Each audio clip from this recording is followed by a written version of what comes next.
அது வா கான்ட்ராக்ட் வர்றா திரை கதை சொல்ல விமர்சனம் அல்ல இது ஒரு சினிமா பயணம் கண்ட திறப்பால் அவர் மனதில் கலைஞன்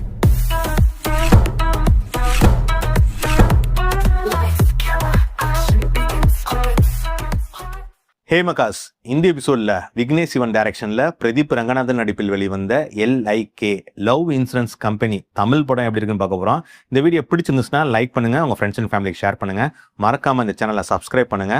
வாங்க இந்த படம் எப்படி இருக்குன்னு பார்க்கலாம். இந்த படத்தோட கதை என்னன்னா 2040ல் சோசியல் மீடியாவை மிஸ்யூஸ் பண்றவங்களுக்கு தண்டனையா பசுமை உலகத்துக்கு அனுப்புறாங்க. அங்கே இன்சார்ஜா இருக்கிறவர் தான் சீமான். இதனால செல்போனே யூஸ் பண்ணாம வாழ்ந்துட்டு வராரு சீமானோட பையன் பிரதீப் ரங்கநாதன். ஆனா லைக் ஷேர் கமெண்ட்ஸ்னு போன்லயே வாழ்ந்துட்டு வர கீர்த்தி செட்டியை பார்த்ததும் லவ் வந்துருது. கீர்த்தி செட்டியை இம்ப்ரெஸ் பண்றதுக்காக அப்பாவுக்கு தெரியாம LIK செல்போனை வாங்கி யூஸ் பண்றாரு. SCS சூர்யா நடத்திட்டு வர லவ் இன்சூரன்ஸ் கம்பெனியோட சூப்பர் ஆப் LIK யூஸ் பண்ணி இவங்க லவ் ஸ்கோரை செக் பண்றாங்க. அப்படி செக் பண்ணி பார்க்கும்போது இவங்களோட லவ் ஸ்கோர் 3% தான் வருது. அதனால பிரதீப் ரங்கநாதனை பிரேக்கப் பண்ணிட்டு கீர்த்தி செட்டி போயிடுறாங்க.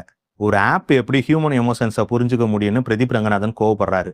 30 நாளுக்குள்ள கீர்த்தி செட்டியை லவ் பண்ண வச்சு இந்த LIK ஆப் ஒரு டுபாக்கூர் ஆப்னு ப்ரூவ் பண்றேன்னு SCS சூர்யா கிட்டே சேலஞ்ச் பண்றாரு பிரதீப் ரங்கநாதன். இந்த சேலஞ்சில் பிரதீப் ரங்கநாதன் ஜெயிச்சாரா இல்லையா, SCS சூர்யா பிரதீப் ரங்கநாதனை ஜெயிக்க விட்டாரா இல்லையான்றதான் இந்த படத்தோட மொத்த கதையே. நம்ம லைஃப்ல எதெல்லாம் மிக மிக முக்கியமோ அதெல்லாம் இன்ஷூர் பண்ற இந்த உலகத்துல இந்த லவ் இன்ஷூர் பண்றதுக்கு ஏதாவது வழி இருந்ததா? இந்த படம் எப்படி இருந்துச்சுன்னா 2040ல சென்னை எப்படி இருக்குன்னு காட்டியிருக்காங்க. ஃபர்ஸ்ட் ஆஃப் ஃபுல்லாமே ஏதோ சைபர் பங்க் கேம்குள்ள நுழைஞ்ச மாதிரி ஒரு ஃபீலிங்கு. கிட்டத்தட்ட ஹாலிவுட் மூவியான ஃப்ரீ கை படம் பார்த்த ஒரு ஃபீலிங்கு.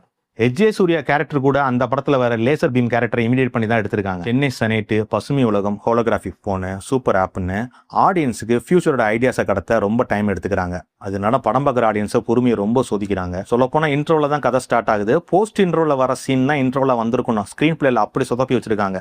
செகண்ட் ஹாஃப்ல தான் பிரதீப் ரங்கநாதன் ஜோனுக்குள்ளேயே படம் போகுது. பிரதீப் ரங்கநாதனுக்கும் SJ சூர்யாவுக்கும் நடக்கிற கேட் அண்ட் மவுஸ் கேம் தான் செகண்ட் ஹாஃபே. அதனால படம் கொஞ்சம் இன்ட்ரெஸ்டிங்காக தான் போச்சு. ஆனா படத்துல வர எந்த கேரக்டர்ஸுமே மனசுல நிக்கல. இவங்க என்னதான் ஃபியூச்சரிஸ்டிக்கா படம் எடுத்திருந்தாலும் சீமனோட பிளாஷ்பேக் ரொம்ப பிற்போக்குத்தனமா இருந்துச்சு. காமெடின்ற பேர்ல ஹீரோயினை பாடி ஷேமிங் பண்ணி வச்சிருக்காங்க. 2040 கூட பெண்களை இழிவுபடுத்தி தான் காட்டணும் அவசியமா என்ன?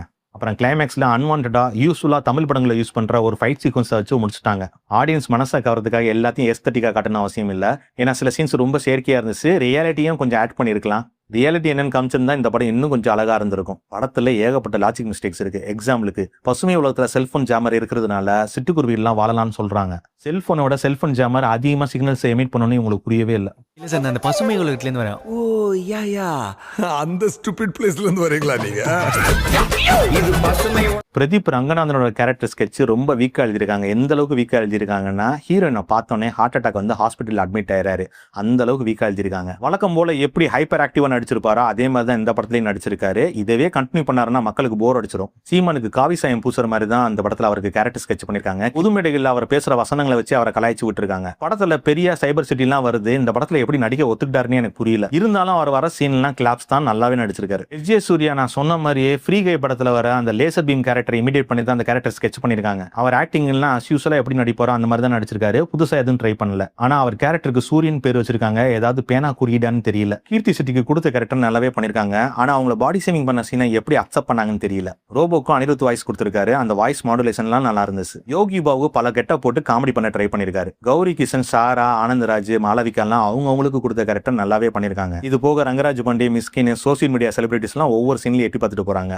நம்மளெல்லாம் நம்ம அப்பா அப்பா தானே வளர்த்துக்கிறாங்க. ஆனா அதுவே போன் தானே வளர்த்துச்சு. ஒரு லைக் ஒரு ஷேர் வாங்குறது எவ்வளவு கஷ்டம் தெரியுமா? டெக்னிக்கலா பார்த்தோன்னா சினிமாட்டோகிராஃபி ரவி ரூபன் பண்ணிருக்காரு. ஒரு சைபர் பங்க் சிட்டியே கண்மணி கொண்டு வந்துட்டாரு. DAயும் நல்லாவே பண்ணிருக்காங்க. அனிருத்தோட பாட்டெல்லாம் ஆல்ரெடி ஹிட். தீமா தீமா சாங்கு, எனக்கு என்ன யாரும் இல்லையுமே சாங்கு ரிப்பீட் மோட்ல கேட்கலாம். இந்த படத்தோட BGM தான் இந்த படத்துக்கு மிகப்பெரிய பிளஸ் பாயிண்ட். பிரதீப் ஈராகவே எடிட்டிங்ல படம் 2.5 மணி நேரம் ஓடுது. இந்த ஃபர்ஸ்ட் ஹாஃப்ல ஒரு 20 to 30 மினிட்ஸ் கிறிஸ்பா கட் பண்ணிருந்தா இந்த படம் இன்னும் இன்ட்ரெஸ்டிங்கா இருந்திருக்கும். கிராபிக்ஸ் சில இடத்துல நல்லா இருந்துச்சு, நிறைய இடத்துல எடுபடல. ஏதோ PC கேம் பார்த்த ஃபீல் தான் இருந்துச்சு. இன்னும் எவ்வளவு காலத்துக்கு தான் நியான் லைட்ஸ் அந்த 4 ஸ்கொயர்ல வரல டிஜிட்டல் ஹோர்டிங்ஸ் தான் ஃபியூச்சர்னு காட்ட போறாங்கன்னு தெரியல. யார் கூட சேர்ந்தா நைஸ், யார் கூட சேர்ந்தா நாய்ஸ் நீ ஆப் கண்டுபிடிச்சு சொல்லு. ஏன்னா ஆப் ஆண்டவ மாதிரி. ஓவராலா இந்த படம் எப்படி இருந்துச்சுன்னா ஜென்சி ஆல்பா கிட்ஸுக்கு இந்த படம் ஈஸியா கனெக்ட் ஆகும். ஆனா எல்லா ஜென்ரேஷனுக்கும் இந்த படம் கனெக்ட் ஆகுமான்னு தெரியல. கலெக்ட் பண்ற டேட்டா வச்சு எமோஷன்ஸை புரிஞ்சுக்க முடியாதுன்னு சொல்ல வராங்க. ஃபேமிலியோட இந்த படத்தை ஒரு தடவை பார்க்கலாம். இந்த படத்துக்கு நான் தர ரேட்டிங் 2.5 out of 5. இந்த வீடியோ பிடிச்சிருந்துச்சுன்னா லைக் பண்ணுங்க, ஷேர் பண்ணுங்க, மறக்காம இந்த சேனலை சப்ஸ்கிரைப் பண்ணுங்க. மீண்டும் அடுத்த வீடியோவில் சந்திப்போம். திஸ் இஸ் கான்காட் அண்ட் யூ ஆர் வாட்சிங் சினிமா வித் கான்காட். 2040 வலைப்பயிற்சி சேனல் இருக்கிற மாதிரி காமிச்சிருக்காங்க. அப்போ அந்தணன், பிஸ்மி, சக்திவேலுக்கெல்லாம் ஏஐ மூலமா தலைமுடி நிறைச்ச மாதிரி காமிச்சிருக்காங்க. ஒரு காமெடி என்னன்னா அவங்க இப்பவே டை அடிச்சு தான் உட்காந்துருக்காங்க. அப்ப அடிக்க மாட்டாங்களா என்ன? சினிமா உலகம் கலர் உலகம் ஒவ்வொரு சீனுக்கும் நேர்மையான விமர்சனம் ஸ்பாய்லர் இல்ல டென்ஷன் இல்ல கான்காட் ரிவ்யூ ஸ்பாய்லர் இல்ல புதிய ஹீரோ பழைய லெஜெண்டர் எல்லாரும் கான்காட் ரேட்டிங் பாருங்க போங்க மக்காஸ் ட்ரெண்ட் பண்ணுங்க சினிமாவுக்கு கான்காட் சேனல் சப்ஸ்கிரைப் பண்ணுங்க